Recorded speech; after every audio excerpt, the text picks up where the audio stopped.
睡觉经常打呼噜是睡得香吗？大家好，我是中医全科主任医师曹桂琴。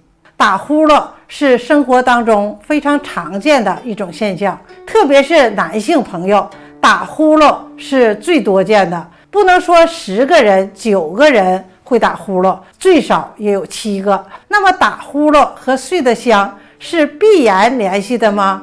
呼噜打得越响，睡眠质量就一定越高吗？答案是否定的。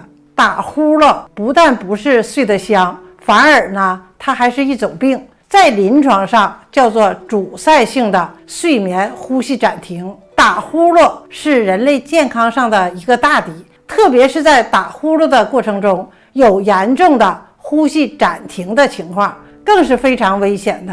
之前有位女性患者在我这儿把身体调理好了，后来呢，她就带着她家的先生来看诊。她爱人的身体呢是非常好的，就是有一个毛病，晚上特别的爱打呼噜。打呼噜的时候，隔着2扇门都能听到，而且呢，打着打着就没声了，她也不呼吸了。我这位女性患者呢，在旁边听着是特别着急的，总是怕她的爱人一口气上不来，会发生意外，所以呢，每天的晚上她都睡得不踏实。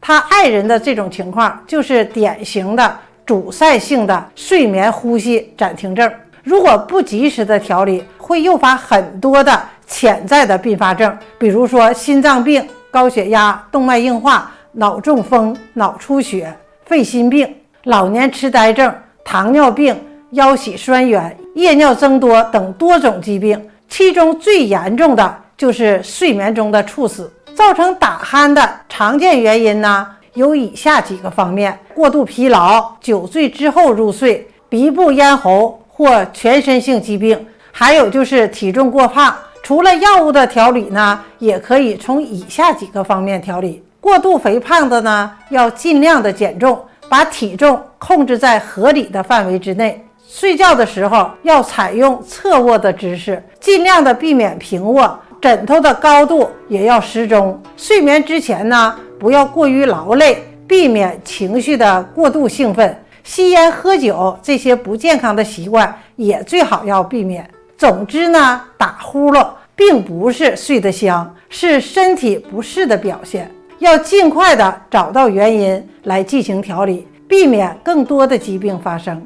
今天的内容呢，就讲到这儿，希望大家能够通过这期视频有所收获。关注我，带你了解到更多的健康知识。我们下期见。